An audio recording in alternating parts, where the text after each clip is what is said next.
Bom, se você ainda não percebeu, quero deixar claro que o foco das minhas operações está sempre no volume, no combustível que faz o mercado andar, parar e mudar de direção. Gostaria de falar que entender volume não é difícil. Primeiro, uma vez que as leis básicas de oferta e demanda sejam entendidas. Segundo, se você esquecer seus indicadores de preço e começar a estudar o volume e as armadilhas do dinheiro esperto, você começará a operar do mesmo lado dos grandes institucionais e dos operadores profissionais. Suas decisões na bolsa serão tomadas de forma muito mais clara e consciente. Você vai perceber que finalmente consegue ler os gráficos, uma habilidade muito rara que poucas pessoas compartilham. Agora, vamos voltar para um exemplo que pode facilitar seu entendimento sobre o volume. Você tem que usar a sua imaginação agora, mas acho que você já percebeu que assim fica mais fácil. Os conceitos são transmitidos naturalmente e acho que você não vai esquecer tão cedo essas histórias que eu estou contando. Muito bem, vamos pensar agora no acelerador do seu carro. Pense no acelerador do seu carro agora. Acredito que aqui a maioria dirige, né? Então, compare o volume com o pedal de acelerador do seu carro. Durante uma subida, quanto mais íngreme ela for ficando, mais energia você precisa para deslocar o seu carro, mais volume, mais combustível você vai precisar. Você vai ter que pisar mais no acelerador. Imagine que você está subindo uma ladeira e que ela está ficando cada vez mais íngreme. Bom, então, você vai subir na ladeira, cada vez mais subida. Então é preciso pressionar ainda mais o acelerador. É preciso cada vez mais energia e combustível para fazer com que o seu carro se desloque subindo a ladeira. Se você tirar o pé do acelerador, a lei da gravidade vai atuar contra e seu carro vai descer ladeira abaixo. Bom, isso é lógico e fácil de entender, ok? Agora, como é que no mercado funciona isso? Bom, eu estou aqui falando de um carro na subida. Agora eu vou usar esse mesmo conceito para falar do mercado, ok? Podemos dizer que uma tendência de alta, ela pode ser comparada à subida de uma ladeira. Enquanto houver volume, ou seja, enquanto houver combustível, a tendência continua. O carro continua subindo a ladeira. Agora, se você tira o pé do acelerador e o carro continua subindo, ele está subindo pela força da inércia, simplesmente porque está embalado. Não há mais combustível para ele continuar subindo. E você sabe que esse movimento é insustentável. Ora, você tirou o pé do acelerador. Como você quer que ele continue subindo? Daqui a pouco ele perde o embalo. Seu pé já não está mais pressionando o acelerador. Já não tem mais combustível como tinha antes. Mas simplesmente o embalo que ele pegou é o que está fazendo o carro andar. Meu amigo, em uma situação dessa, como você não apostar que o carro vai parar ou até mesmo descer ladeira abaixo? Dá uma olhada aqui nesse gráfico. Esse indicador se chama Status Force. Esse indicador é um volume direcional ajustado ao movimento dos preços e com ele você vai ser capaz de ler e entender as forças que realmente movem os preços. Está vendo aqui durante essa alta? Olha a quantidade de combustível que foi consumida para fazer esse movimento. E olha só até onde o carro conseguiu chegar.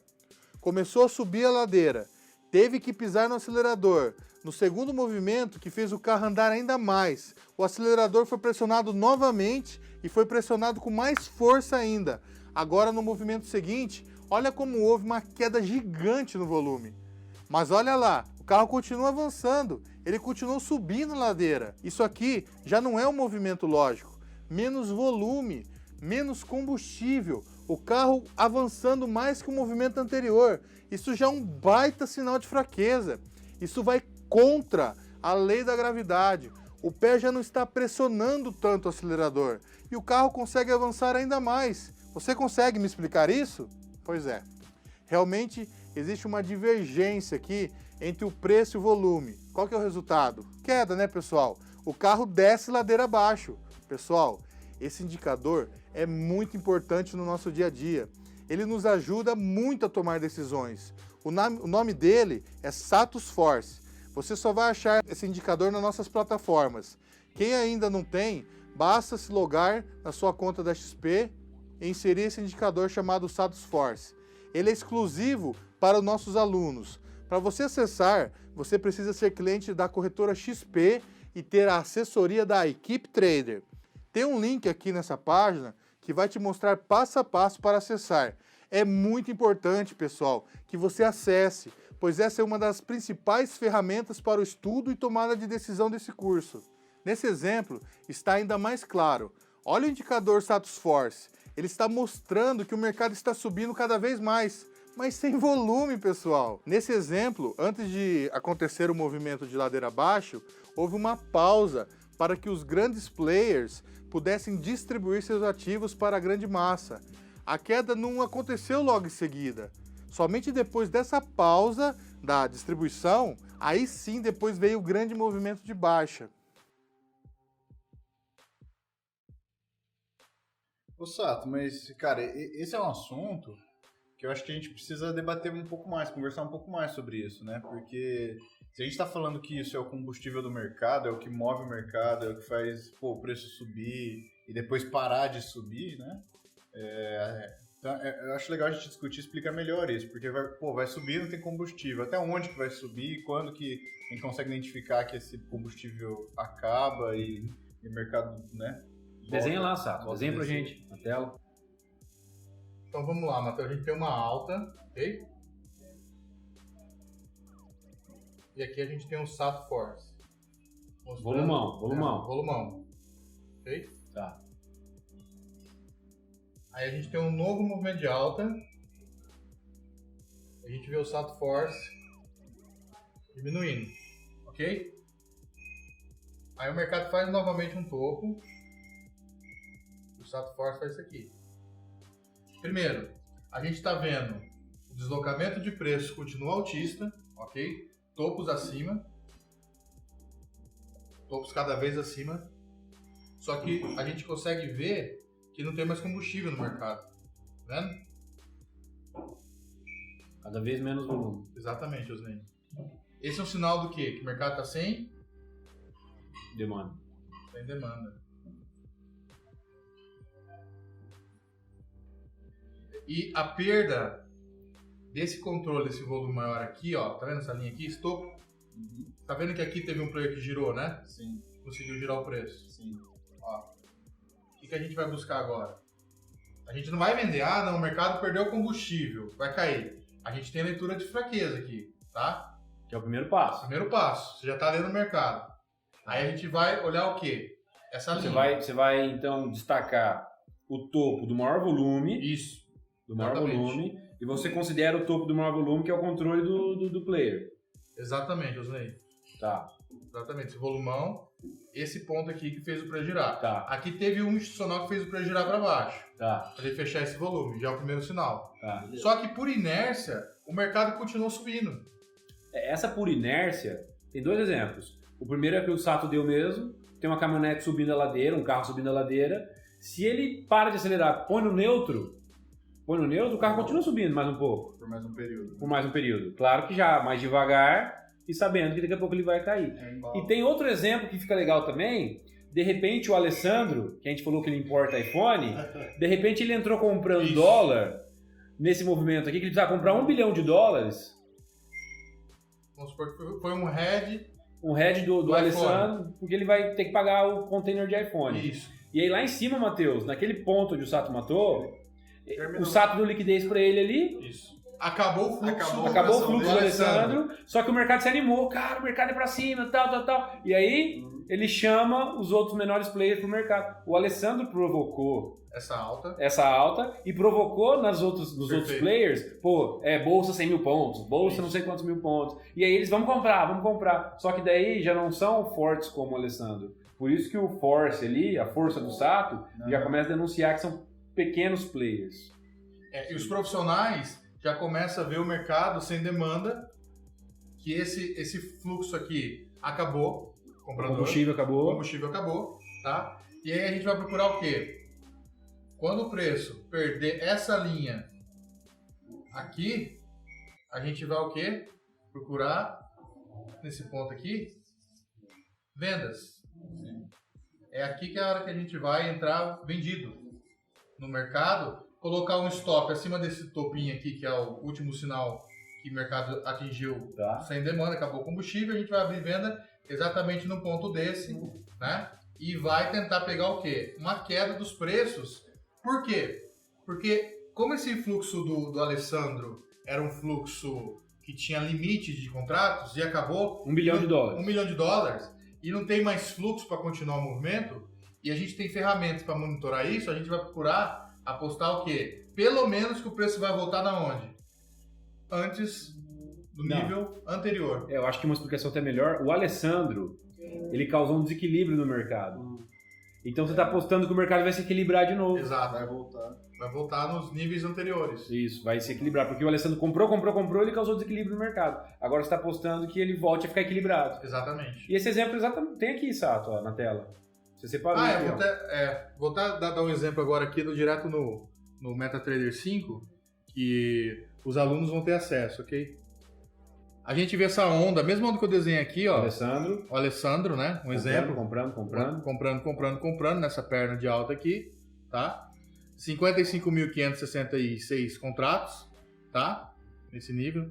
Aí tem que marcar esse topo, no caso. Isso, a gente marca esse topo aqui. Faz uma reta nele. Imagina uma reta aqui, pegar um lápis só pra... Aqui. A gente marca aqui, ok? Tá. Nessa subida aqui subiu com 55.506 contratos, essa pernada do Alessandro, ok? Aí caiu com 8.300 contratos, o mercado continua subindo na inércia, só que olha aqui, o fluxo diminuiu 50%. Fica claro no força ali embaixo. Exatamente, 50% aqui, ó, mais de 50%. Tá sem força, né? O mercado aqui tá rompendo o topo, a tendência tá de alta, só que o Satos Force tá denunciando isso pra gente. E quem opera rompimento de topo... Tá comprando. Tá comprando nesse momento, apostando que esse cara aqui tá forte, que vai continuar subindo. E realmente pode, Osney. Pode entrar um outro Alessandro, né? E comprar mais $1 bilhão. Mas tem que defender essa linha aqui. O preço tem que continuar acima dessa linha. Que é o controle. Essa linha aqui é o controle. Essa linha que deu esse primeiro giro é o controle do institucional. Ok? Tá. Isso é muito importante, pessoal. Muito importante vocês sempre traçarem uma linha aqui, ó, nesse topo. Por quê? Quando o mercado, você já viu que secou a demanda do mercado, né? Tá sem demanda. E ele vem perdendo, fazendo um rompimento falso nesse nível aqui, a gente vai procurar abrir venda aqui, como eu desenhei ali, para pegar esse movimento aqui, ó. Depois você vai explicar, né? Armadilha, né? Sim, eu vou explicar isso durante o curso. Vai explicar a armadilha. Mas aqui eu tô dando já um resumo para a pessoa entender que isso o motivo... é uma armadilha de topo. É uma armadilha de topo. Ela rompe... É uma mola de topo, Osney. Uma mola de topo. Tá. E o motivo dessa queda, tá? Não foi que esse cara entrou vendendo aqui. O motivo da queda foi esse cara que se posicionou aqui, ó. Tá? Que vendeu com o Alessandro. E ele sabe que foi um fluxo atípico, que ia secar durante o pregão. Um desequilíbrio, que tinha um momento para acabar. E quando ele monitorou que acabou esse fluxo, ele entrou buscando o quê? O equilíbrio, jogando o preço no quê? Nos patamares anteriores, ó.